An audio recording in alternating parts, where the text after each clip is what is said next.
여러분 안녕하세요. 밤새 잘 주무셨습니까? 3월 5일 화요일입니다. 오늘도 우리에게 허락하신 하루 한 말씀 통해서 주님의 말씀 묵상하고 주님과 동행하는 축복의 하루 보내시기 바랍니다. 오늘 우리에게 주신 말씀은 욥기 18장입니다.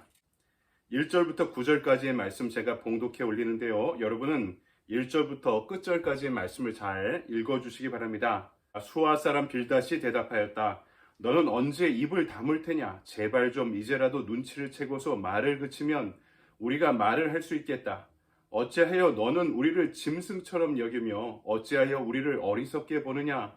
화가 치밀어서 제 몸을 갈길갈길 찢는 사람아, 내가 그런다고 이 땅이 황무지가 되며 바위가 제자리에서 밀려나느냐?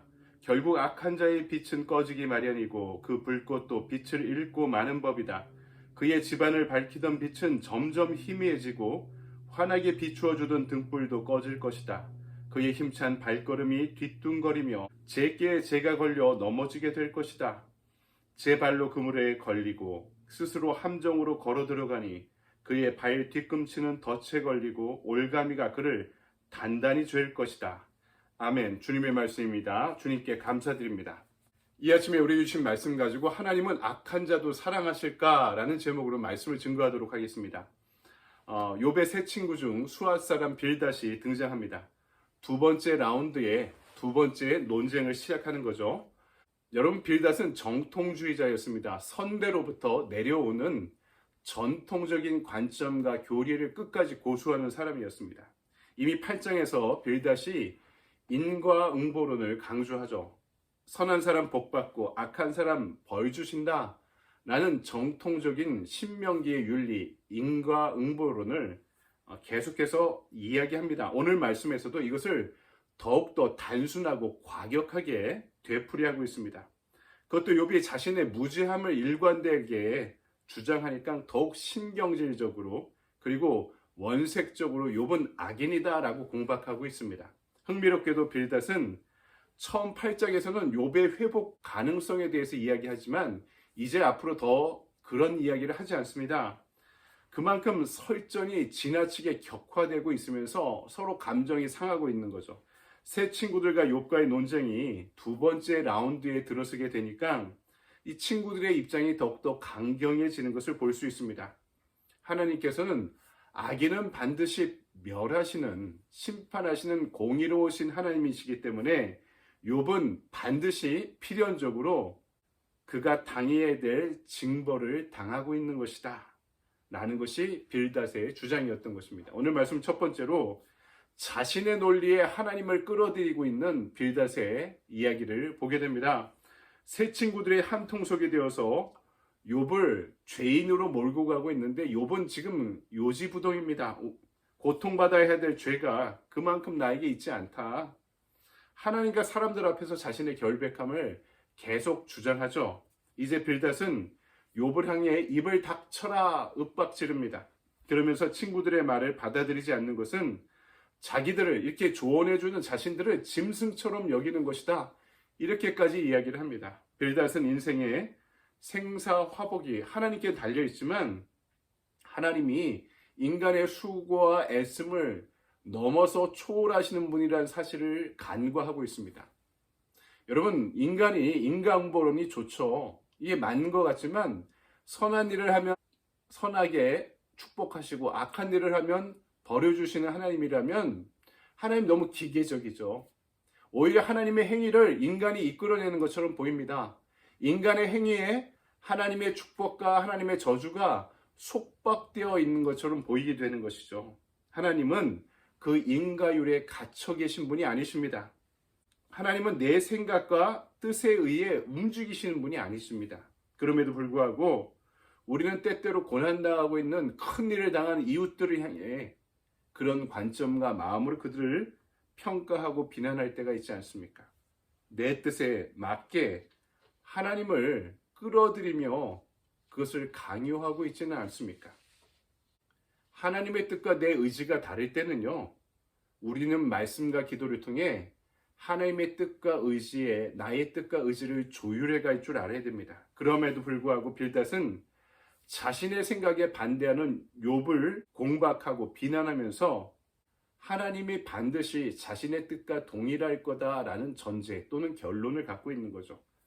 빌닷에게는요, 자신의 생각과 다른 하나님의 뜻과 말씀, 진리를 받아들일 만한 여유가 없었던 것입니다. 두 번째, 세상에서 영구 추방되고 있는 욥의 모습을 보게 됩니다. 고난당하는 욥이 자신의 무지함을 주장하는 것은 전통적인 신앙관과 충돌하는 거였습니다. 왜냐하면 이 정도 고난을 당하면, 이렇게 심각한 고난을 당한 사람은 반드시 그에게 어떤 죄와 악이 있다라고 이야기하는 것이 전통적인 교리와 신앙관이었던 것이죠. 공의로우신 하나님이 통치하시는 이 세상은 선한 사람은 반드시 복을 받아야 되고 악한 사람은 반드시 벌을 받아야 됩니다. 이런 도덕적 질서가 빈틈없이 작동하는 윤리적 장소가 이 세상이라고 믿었던 것이죠. 따라서 욥이 고통당하고 있는 것은 죄를 지었기 때문이고 회복하는 방법도 하나밖에 없습니다. 자기 죄를 뉘우치고 행실을 고쳐 하나님께로 돌아오는 길밖에 없는 거죠. 그런데도 욥이 줄기차게 이것을 거부하니까 받아들일 수 없었던 것입니다. 더욱더 화가 났던 거죠. 욥의 입장에선 다른 거였죠. 본인이 고난 당해보니까 이유 없는 고난도 있을 수 있고, 고난당한 사람이 반드시 죄인이나 악인은 아니었다라는 사실을 본인의 고난 가운데 현실적으로 발견하게 되었던 것입니다. 친구들은 이론을 가지고 그 현실을 재단하고 있는 거죠. 자신들의 이론으로 하나님의 뜻을 재단하고 있는 것입니다. 그러면서 악인은 필경 망하고 만다는 주장을 통해서 회개하지 않고 이렇듯 자기의 죄 없음을 변론하고 있는 욥은 필경 망할 것이다 이렇게 예언을 합니다. 5절에서 6절을 보니까 결국 악한 자의 빛은 꺼지기 마련이고 그 불꽃도 빛을 잃고 마는 법이다. 그의 집안을 밝히던 빛은 점점 희미해지고 환하게 비추던 등불도 꺼질 것이다. 이렇게 이야기합니다. 빛과 등불은 하나님 앞에서 의인들이 누리는 축복과 번영을 상징하고 있는데, 집안의 불이 꺼지듯이 악인은 욥의 축복과 번영도 빛을 잃게 될 것이다.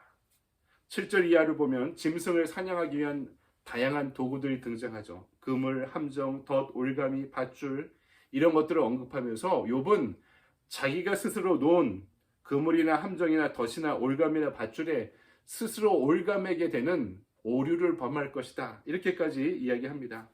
11절 이하의 말씀을 보니까 악인은 결국에는 염라대왕 같은 존재에게 끌려가게 될 것이다. 이렇게까지 이야기합니다. 그것도 성한 몸이 아니라 13절을 보니까 살갗은 성한 곳 없이 썩어 들어가고 마침내 죽을 병이 팔다리를 파먹을 것이다. 온몸에 좀이 들고 지금 피부병이 걸려서 깨진 기와장으로 몸을 긁고 있던, 피와 고름을 철철 흘리고 있던 욥에게 지금 이런 이야기를 하고 있는 겁니다. 빌닷이 말하고 싶은 점은 욥과 같은 악인은 공의가 존재하는 이 세상에는 존재해서는 안 된다. 그래서 우주를 향해 영구적으로 추방돼야 될 존재다. 그래야지 하나님의 공의가 살고 다른 악인들이 벌벌 떨게 될 것이다. 이렇게 이야기하고 있는 것이죠. 지금 빌닷은 그림을 그리듯이 아주 생생하게 악인의 징벌, 악인의 결말을 이야기합니다. 그러면서 욥에게 경각심을 심어주고 싶었던 거죠. 하지만 빌닷이 간과한 점이 있죠. 설사 욥이 악한 사람이라 할지라도 그런 악인까지 사랑하시는 하나님의 사랑의 범위에 대해서 빌닷은 모르고 있었던 것입니다. 악인들을 위해서 죽기까지 자신의 독생자 아들을 주시면서 그들을 살리고자 하셨던 하나님의 은혜를 간과하고 있는 것입니다. 자꾸 악인의 심판을 말하는 이유가 뭡니까? 그래야지 자신의 의의가 드러날 수 있었다고 믿는 거죠. 그런 영적인 교만함이 빌닷에게 있었던 것입니다. 하나님께서 악인까지 사랑하시면 자기의 의의가 드러나지 않는 거죠. 그러니까 하나님은 그래서는 안 되는 분이었던 것입니다. 하나님의 입장에서 이 세상 죽어가는 영혼들을 안타까이 보는 것이 아니라 자신의 입장에서 하나님의 뜻을 좌지우지하려고 하는 하나님의 의지를, 하나님의 뜻을, 하나님의 선하심을 재단하려는 빌닷의 욕망이 드러나고 있었던 것입니다. 오늘 우리에게 필요한 것이 여러분 이런 빌닷의 교리주의가 아니라 은혜와 사랑의 눈으로 죽어가는 영혼들을 바라보는 태도입니다. 하나님께서는 악인까지 사랑하십니다. 그들이 멸망하지 않도록 독생자 예수 그리스도를 주셨습니다. 그래서 그들이 회개하여 하나님께 돌이켜서 이 악한 세상을 구원받은 하나님의 자녀들과 함께 선하게 만들길 원하고 계시는 것입니다. 여러분, 다른 사람을 바라보지 마십시오. 나 같은 죄인도 구원받을 수 있었다면, 나같이 추하고 못나고 결핍된 죄인도 용서받을 수 있었다면, 이 세상에 하나님께 받아들여지지 못할 사람은 없다는 사실을 우리는 기억해야 됩니다. 나 자신의 편협하고 윤리적인 잣대로 하나님과 인간 그리고 나의 이웃을 재단하지 마십시오. 하나님께서는 우리의 이성과 윤리적인 이해를 뛰어넘어서 절대적인 자유와 절대적인 사랑을 갖고 계신 분이라는 것을 잊지 마시기 바랍니다. 나의 눈으로 나의 의를 드러내기 위해서 하나님과 하나님의 세상 다스리심을 규정하고 재단하려 하지 말고, 절대적인 자유와 의지를 갖고 이 세상을 다스리시는 하나님의 섭리를 바라볼 수 있는 신앙의 눈을 지닐 수 있는 저와 여러분의 이 사순절 또 오늘 하루가 되기를 주님의 이름으로 간절히 축원드립니다. 아멘. 여러분이 말씀의 은혜 가운데 좋은 하루 보내시기 바랍니다. 감사합니다.